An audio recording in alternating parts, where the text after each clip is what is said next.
Morning, folks. H2 reporting back on the F3 channel. Hey, I'm glad you're joining me here on the channel.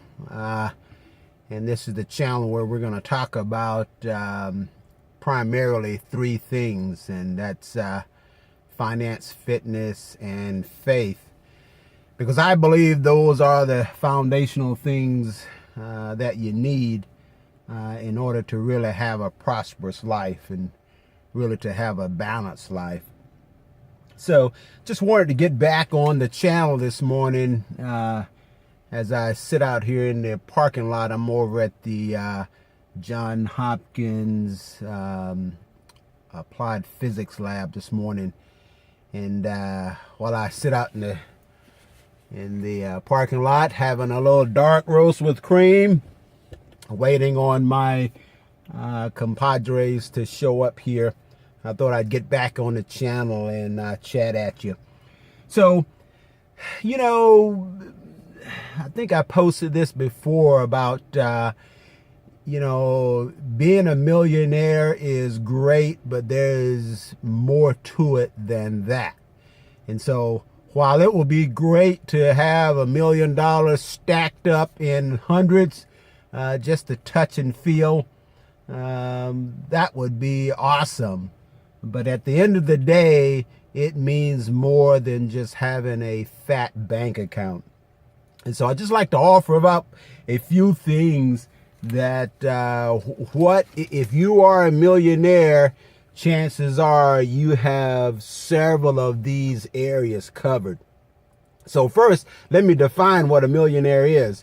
So if you add up all of your assets and then subtracted out all of your liabilities, if that came up to be 1 million or more, you're considered a millionaire. So, and there's some other, you know, definitions of being a millionaire, like, you know, not counting the equity in your home, but you decide, because really it's about your finances and not anyone else's. So that's the definition of a millionaire. So in being a millionaire, there are some areas in your life that are solid. Okay, and so I've thought of about 6 of them that are really solid. And the first one is that you have a career or a solid income source. So chances are, unless you inherited $1 million, you had to work for it. And in order to work for it, you have a solid career.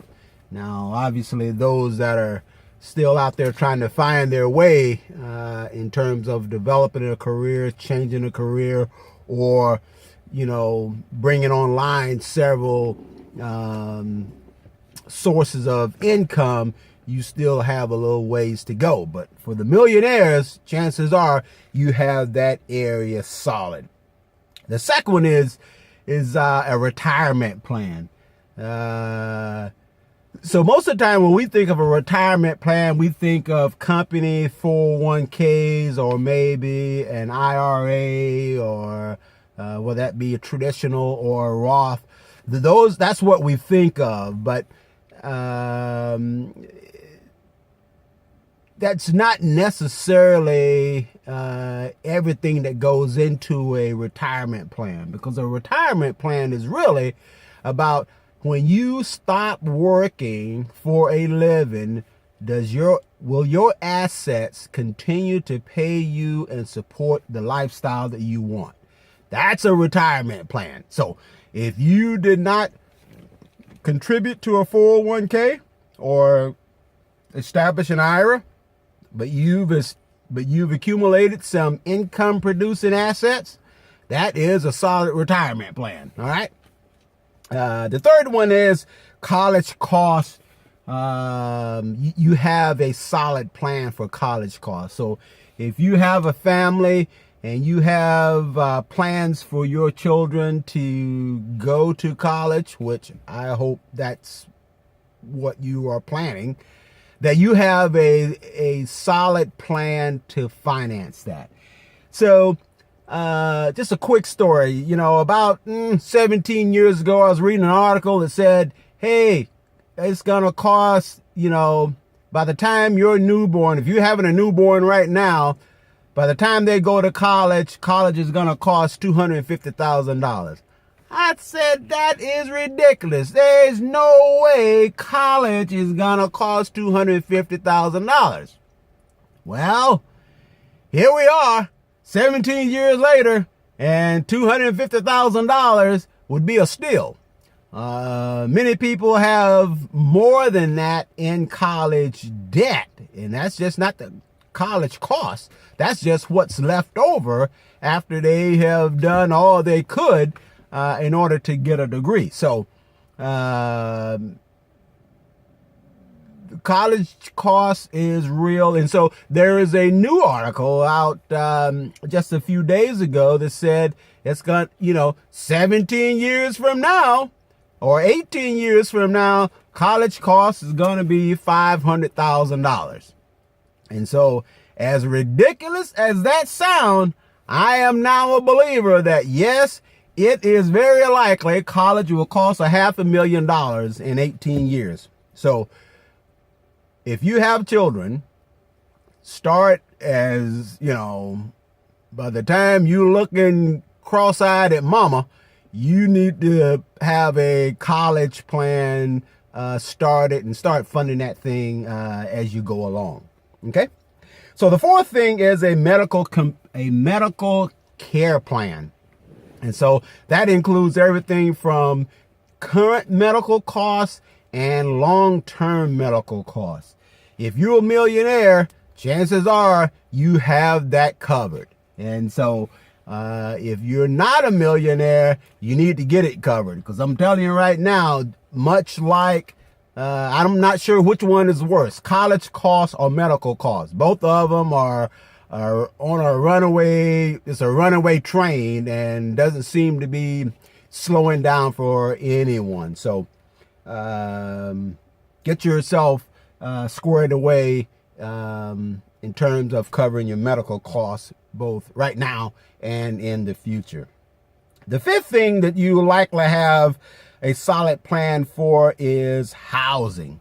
And so most millionaires, I suspect, own their own home. There are pros and cons for owning your own home. And, some financial gurus say that that is the worst thing you want to do is own your own home. And that there is some truth to that in terms of if you were going to, rent a room and take all that extra money and put it into another income producing asset that's going to generate income, yes, renting is better. But if you have a family and renting a room is not an option, and if you're going to pay several $1,000s for rent, yeah, you want to be a homeowner, okay? Because there's several advantages for being a homeowner, okay? And then the last one is a tax liability plan. The amount of taxes, whether it be federal, state, local, sales, this, that, and the other, that is your biggest expense. And so, ignoring taxes and how it affects you and your income cannot be ignored, because you're going to, if you ignore it, you're going to pay out of the nose, and it's going to eat away at your wealth, such that either you won't attain millionaire status, or it's going to take you a lot longer than required in order to become a millionaire. Okay, so there you have it, folks. Those are my ideas of what it means to be a millionaire, other than having zeros in the bank account, which is probably not realistic, because most millionaires don't hold their assets in cash. They have assets that produce income. All right, so there are my thoughts, folks. Hopefully you got something out of it. And don't forget to check out the F3 Millionaire Mindset Facebook page, which is at F3 Millionaire Mindset, and also the YouTube channel. Please subscribe, and that's just do a F3 Millionaire Mindset in the search, and you'll find my channel. Okay, hey, H2 gonna sign off. You have a great day.